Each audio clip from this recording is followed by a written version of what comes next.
तो चलिए वृषभ राशि वालों के इंतजार को खत्म करते हैं और अब जल्दी से जान लेते हैं वृषभ राशि वालों का आज का दिन या मई महीने का पूरा महीना कैसा बीतने वाला है। वृषभ राशि वालों को मई में किन ग्रहों से शुभ फल मिलेगा और कौन से ग्रह इनको बड़ा फायदा पहुंचाएंगे, आइए जानते हैं।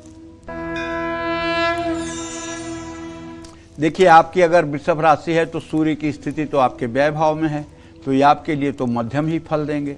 हाँ, 15 मई तक सूर्य आपके 12वें भाव में ही रहेंगे। तो ऐसे में मैं ये कहना चाहता हूँ, खर्च और तनाव दोनों बढ़ सकता है, आत्मविश्वास में कमी आ सकती है, अकेलापन भी महसूस होगा। 15 मई के बाद सूर्य आपके लग्न में गोचर करेगा, आपकी पर्सनालिटी में निखार आएगा। लेकिन गुस्सा बढ़ सकता है, घमंड आ सकता है, आपका व्यवहार दूसरों के प्रति ठीक नहीं होगा।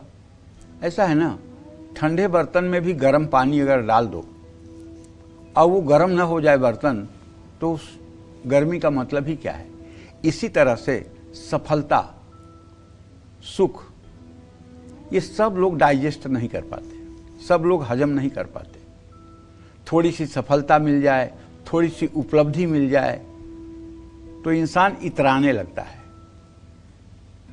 बहुत उंगलियों पर गिनने के लिए ऐसे लोग मिलेंगे जो सुख और दुख में एक जैसे बने रहते हैं, जो शमशान और मंदिर में अपने चेहरे की भाव भंगिमा नहीं बदलते हैं। विवाह मंडप और शमशान में भी एक जैसे जिनके चेहरे की भाव भंगिमा होती है, ऐसे लोग तो संसार में बिरले ही हैं। नहीं तो थोड़ी सी लक्ष्मी की कृपा कटाक्ष हुई, थोड़ी सी लक्ष्मी की कृपा दृष्टि हुई तो तुरंत आदमी 10 फीट जमीन से ऊपर उठ करके चलने लगता है। तो भाई, मई महीने में अगर आपकी वृषभ राशि है तो मंगल तो आपको औसत से बेहतर लेकिन अस्थिर परिणाम देगा। 11 मई तक मंगल आपके लाभ भाव में रहेगा, आमदनी, लाभ और नए संपर्क के अवसर मिलेंगे। मंगल और शनि का एक साथ होने से ज्यादा मेहनत भी आपको करनी पड़ेगी। 11 मई के बाद मंगल आपके 12वें भाव में गोचर करेगा, जिससे खर्च, तनाव और थकान बढ़ सकता है। बीच बीच में मंगल आपको शुभ परिणाम भी देंगे। 15 मई तक बुध आपके चूंकि 12th हाउस में रहेंगे, ऐसे में 15 से 29 मई तक लग्न में और 29 मई के बाद आपके दूसरे भाव में गोचर करेंगे। तो महीने की शुरुआत में बुध कमजोर लेकिन अंत में शुभ फलदायी है। फैसला लेने में गलती हो सकती है, उसका कारण होगा ओवर कॉन्फिडेंस और खर्च बढ़ेंगे। महीने के बीच में समय मध्यम है, अंत में बचत होगी, बेहतर आर्थिक फैसले आप ले पाएंगे। मई महीने में आपके लिए सबसे शुभ ग्रह साबित होगा बृहस्पति।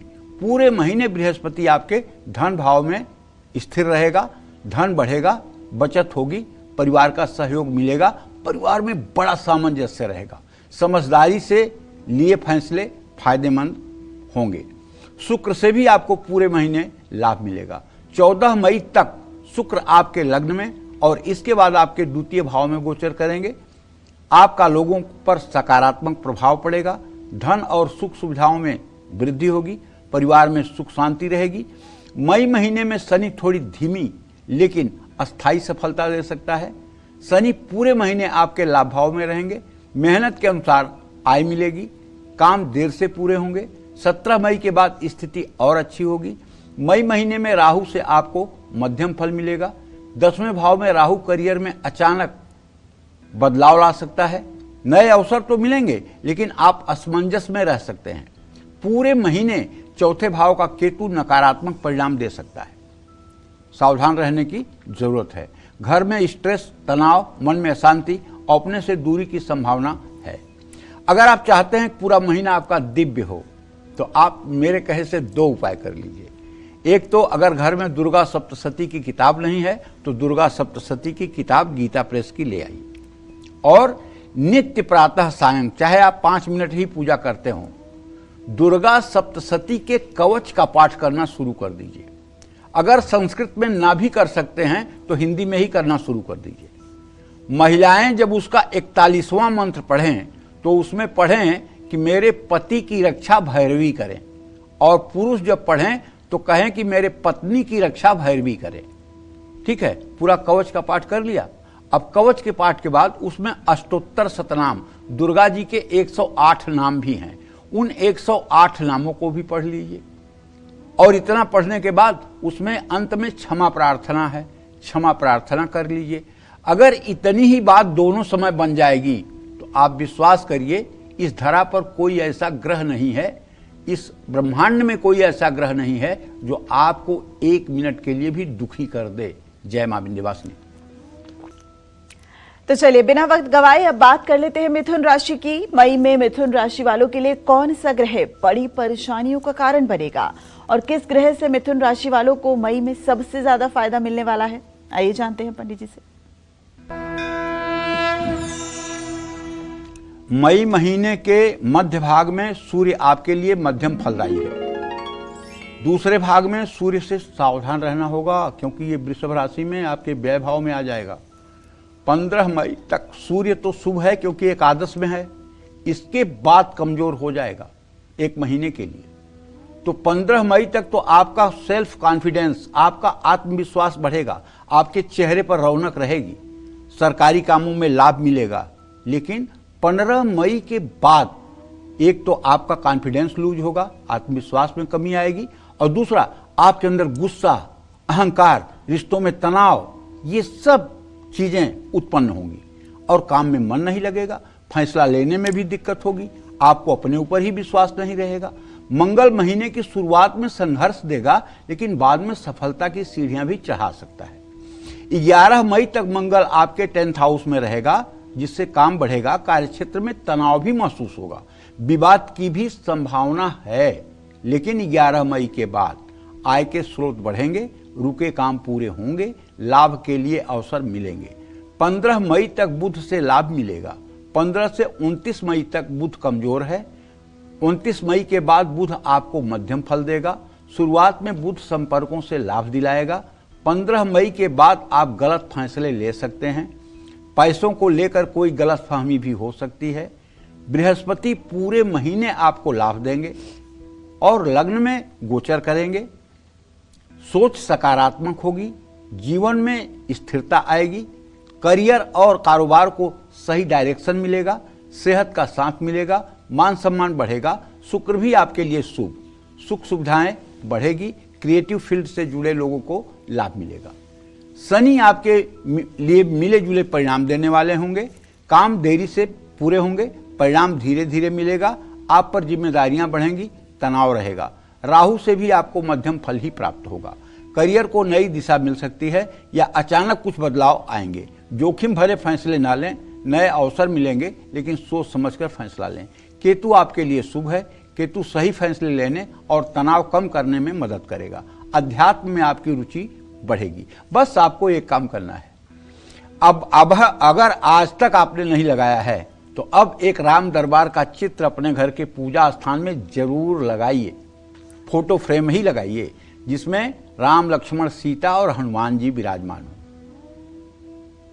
और ये चित्र आप ऐसा लगाइए पूजा स्थान में कि वो वेस्ट फेसिंग हो और रोज उनका धूप दीप से बढ़िया पूजन करके, चंदन इत्र लगा करके, माला फूल पहना करके, और रोज सुबह शाम आप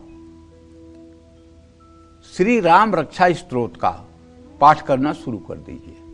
अगर आपको संस्कृत पढ़ना नहीं आता है, अगर आप राम रक्षा स्तोत्र नहीं पढ़ सकते हैं तो आपको एक छोटा मंत्र बताता हूं। ओम राम रामेति रामेति रमे रामे मनोरमे सहस्रनाम तत्तुल्यम राम नाम वरानने। ये भी राम रक्षा स्तोत्र का अंतिम मंत्र है। इसका अगर आप 108 बार सुबह शाम पाठ करना शुरू कर दें तो भी आप विश्वास करिए आपका जीवन मंगलमय हो जाएगा, इसमें कोई दो राय नहीं है। जय मां विंध्यवासिनी। तो चलिए अब जल्दी से बात कर्क राशि की कर लेते हैं। मई में कर्क राशि वालों को कौन सा ग्रह कष्ट देगा, कौन सा ग्रह सामान्य फल देगा और कौन सा ग्रह आपका भाग्योदय कराएगा, आइए जानते हैं।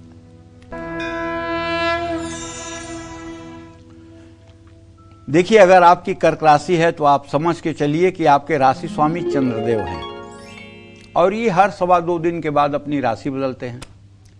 तो 15 मई तक सूर्य की जो स्थिति है